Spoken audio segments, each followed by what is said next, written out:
Right, so continuing my Goldfinch whistle set review, I am going to do the low E flat today, and I only have one other low E flat whistle, and that's my Reviol, and it's long been one of my favorite whistles. I played one in Ireland and came home. That's what prompted me to order my Reviol set, and I haven't felt the need to. I don't play E flat a lot. It's a lovely key, just a little bit brighter than the low D. I like the E flat Reviol better than the low D Reviol, but that's probably true for just about any key relative to the D. That for whatever reason the D, it's kind of like F is one of my favorite keys. E flat is always just a little bit better than low D, so it's kind of a shame that we don't play as much stuff in E flat, but that's the tradition. So anyway, so this is here's the Goldfinch.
So you can probably hear a couple of times I've missed I've kind of overblown it a little bit and gotten that weird squeaking sound. And the low E in the Goldfinch set, I think, is about as perfect a whistle as you can get. It would be my, like, I was telling someone in one of the comments, I feel like it's the crown jewel of the Goldfinch whistles. And I like low whistles personally, so I think E is a really great key. It's very close to F, but for this bore size, I think that the E just hits that sweet spot perfectly. And then the F is almost as good. It's just when you're getting up to the top, it gets a little bit more difficult to it just takes a little bit more care to hit it precisely. It's a little bit harder to access that top note. And then just below the E, you have the E flat, and the E flat is just a little bit, you have to be a little bit more careful in your blowing, and that's really typical of whistles that use the same bore. As you get to a wider and wider bore for the key, so when you start shortening this tube and moving everything up and going up in key, it gets harder to access those top notes, and it'll get to the point where they won't even sound if you go too wide.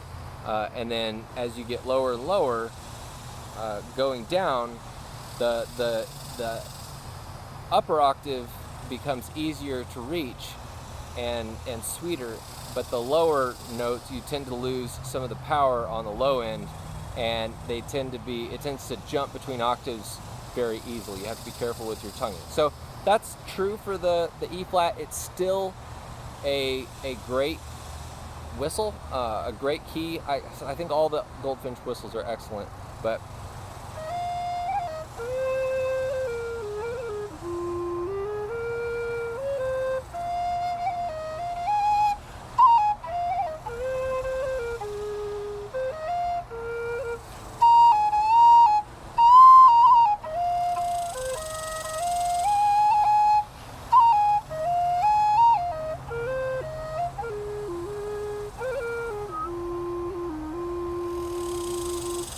it's extremely smooth. So, and there have been other whistles that I've had that, like my Thunderbird F, they were very sensitive to tonguing and stuff. So it's not like it's an unusual characteristic. I would say it just takes a little bit of familiarity, and you know, it's a really nice whistle. So.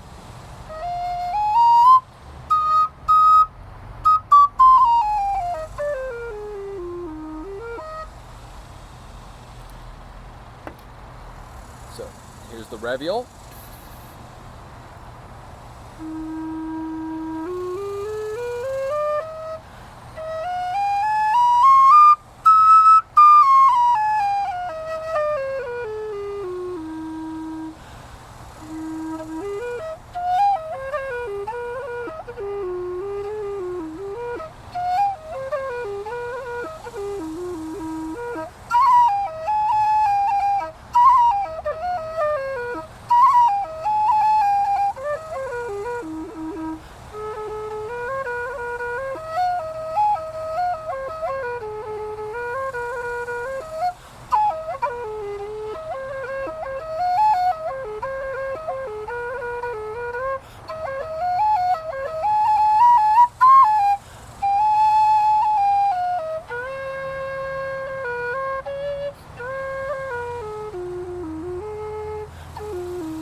So again, this one's a little bit more, the Reviols are always a rougher, not a rougher tone, more complex. They've got a more complex tone, a little bit airier than the E flat, but very rich.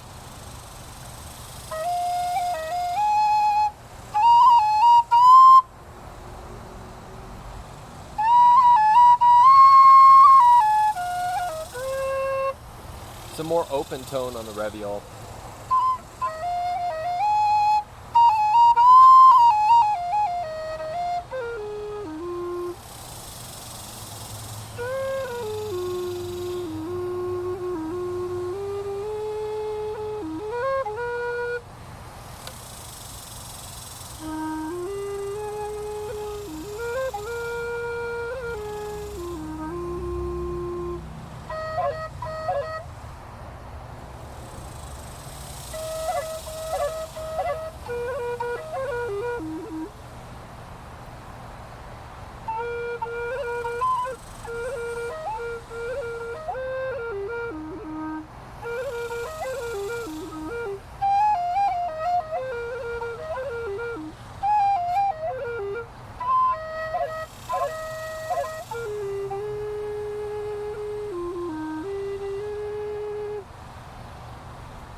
So again, the draw of the Reviol for me is that big, rich, open, but complex tone.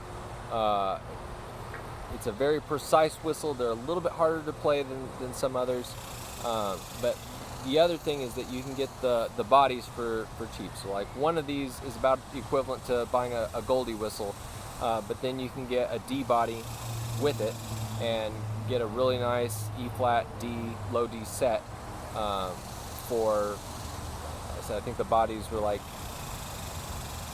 $90, 90 New Zealand dollars or something, or something. So the exchange rate can even work out in your favor. But you can also buy, like I said, I think this one was, I want to say $85. So that's the cost of one body for these. So these, again, the value is amazing. They're great whistles. I recommend it.